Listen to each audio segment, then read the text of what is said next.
Hi friends, இன்றைக்கி நம்ம YouTube சேனலில் என்ன பார்க்க போகிறோம்னா, அதாவது மிளகாய் செடியில் என்னென்னலாம் ஊடுபயிராக பண்ணியிருக்காங்க அதை பற்றி பார்க்க போகிறோம். இப்போ நீங்கள் ஃபஸ்ட்டு பார்க்கும்போது இந்த ஓரத்தில் பார்க்கும்போது இது அரளிச்செடி. இந்த சைடில் ஒன்று ஊனியிருக்காங்க பார்த்தீங்களா. இது ஒரு 5 அடிக்கு ஒன்று ஊனியிருக்காங்க. இது சிறந்த வெளியாக இதை பயன்படுத்தலாம். அதாவது ஒரு 3 வருஷம் நல்லா வளர்ந்துட்டாலே அதாவது முள்வெளி போட்ட மாதிரி நல்லா படர்ந்து இருக்கும். இதில் நிறைய கலர் உண்டு, 2-3 கலர் உண்டு. அந்த கலரெல்லாம் நீங்கள் பயன்படுத்தலாம். அப்படி அதாவது இதில் ஒரு அரை ஏக்கர் இருக்குது. அரை ஏக்கரில் எப்படி பயன்படுத்துகிறாங்கன்னு சொல்லி இதில் தான் நம்ம பார்க்க போகிறோம். இதில் ஃபஸ்ட்டு பார்த்திங்கன்னா, அதுக்கப்புறம் இது கூட தென்னை மரம் பயிரிட்டுருக்காங்க. அந்த தென்னை பார்த்திங்கன்னா நெட்டை குட்டை ரக பயிரிட்டுருக்காங்க. இதில் பார்த்திங்கன்னா, அதாவது 21 அடிக்கு 1 விட்ருக்காங்க. அதாவது தென்னையை பொறுத்தவரையில் குறைஞ்சபட்சம் 21 அடி நீங்கள் விடணும், அதிகபட்சம் 30 அடி வரை விட்டுக்கலாம். அதாவது தென்னை மரத்தை பொறுத்தவரையில் நீங்கள் எவ்வளோ கேப் விட்டு விட்றீங்களோ அந்த அளவு தான் காய்ப்புத்தன்மை இருக்கும். அதாவது ஒரு மட்டைக்கும் இன்னொரு மட்டைக்கும் அந்த டச்சே ஆகக்கூடாது. அப்படி இருந்தால் தான் காய்ப்புத்தன்மை வரும்.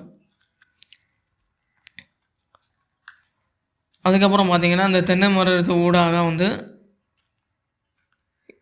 ஒரு சிலது, அதாவது சுரக்காய், பூசணிக்காய் அது மாதிரி பயிரெலாம் நம்ம பயிர் பண்ணலாம். அதாவது இந்த இப்போ பார்த்திங்களா, இது பெரிய இது வச்சு ஒரு 3 வருஷம் ஆகுது இந்த தென்னை மரம்லாம். இது பாருங்கள், இதுக்கும் இதுவும் டச்சே ஆகலை.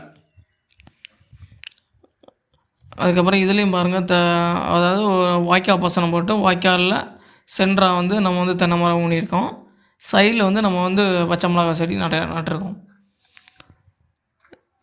ஆமாம், இப்படி தான் நம்ம ஒரு ஊடுபயிராக தான் நீங்கள் பண்ணணும். இன்னும் ஒரே பயிராக மெயின் கிராப்பை மட்டும் அப்படியே நம்பிட்டு இருக்கக்கூடாது. அது நம்பினா விவசாயிகள் பொறுத்தவரை மிகப்பெரிய நஷ்டம் தான் ஆகும். 2-3 பயிரை நம்ம பயிரிட்டால் மட்டுமே, அதாவது இதில் வரலாட்டும் அதில் வரலாம் அப்படி சொல்லி. ஏன்னா இது தென்னை மரம் பார்த்திங்கன்னா எப்படி ஒரு 3 வருஷம் ஆயிரும் நல்லா வளர்கிறதுக்கு. 3 வருஷத்துக்குள்ள நம்ம என்னென்ன எல்லா ஊடுபயிரும் நம்ம பண்ணிக்கலாம். அதான் இதோட மிக சிறப்பான ஐடியா. அதுக்கப்புறம் பார்த்திங்கன்னா, நம்ம தென்னை மரம் இதில் வச்சுருக்கோம். இதுக்கப்புறம் சின்னதாக ஒரு செடி இருக்குது பார்த்திங்களா, அது நந்தியாவட்டை. அதாவது பூலாம் போடுறவங்களுக்கு அது இந்த செடி நான் தெரியும். நந்தியாவட்டை கிலோ கிலோ நல்லா போகும் அப்படி மாதிரி சொல்லியிருக்காங்க. அது மாதிரி இதையுமே நம்ம ஊடுபயிராக நம்ம பண்ணலாம். நந்தியாவட்டையுமே நீங்கள் ஒரு தென்னை மரத்துலேருந்து இன்னொரு தென்னை மரத்துக்கு ஒரு 2-3 நந்தியாவட்டை நீங்கள் வச்சுக்கலாம் 21 அடிக்குள்ளே. ஆமாம்.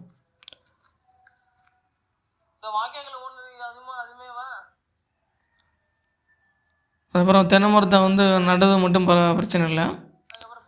அதாவது தென்னை மரத்துலேருந்து வருஷத்துக்கு 2 டைம் நீங்கள் உரம் வைக்கணும். அதாவது ஆட்டு உரம் வைங்க, அதான் மிக பெஸ்ட்டு ஐடியா. ஆமாம். அதுக்கப்புறம் பார்த்திங்கன்னா, இந்த தென்னை மரத்துக்குள்ளே இந்த ஃபஸ்ட்டு இதில் பாருங்கள், கொய்யா மரம் வச்சுருக்கோம். அதுக்கப்புறம் ரோஸ் செடி வச்சுருக்கோம். அதுக்கப்புறம் மறுபடியும் ஒரு கொய்யா வச்சுருக்கோம். இதுலேயும் மறுபடியும் ஒரு கொய்யா வச்சுருக்கோம் பாருங்கள்.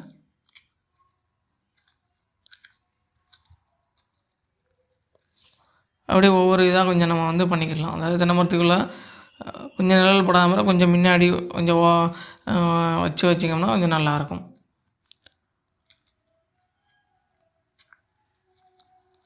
இந்த தென்னை மரம் மட்டும் தனியாக கொஞ்சம் ஓரமாக வச்சுருக்கேன் பாருங்கள். இது முதல்ல வச்சது, அதனால் அப்படியே வச்சாச்சு.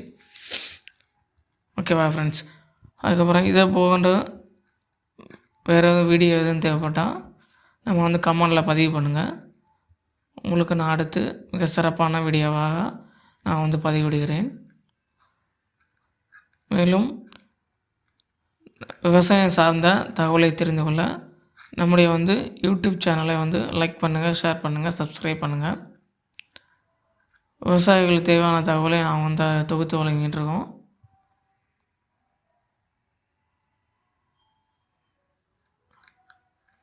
அதாவது உங்களுக்கு என்ன மாதிரி கண்டென்ட் வேணும் நீங்கள் அனுப்புங்க. நம்ம கூடிய சீக்கிரத்தில் வந்து அதை வந்து பதிவேற்றி செய்வோம் என்பதை தெரிவித்துக் கொள்கிறோம். நன்றி, வணக்கம்.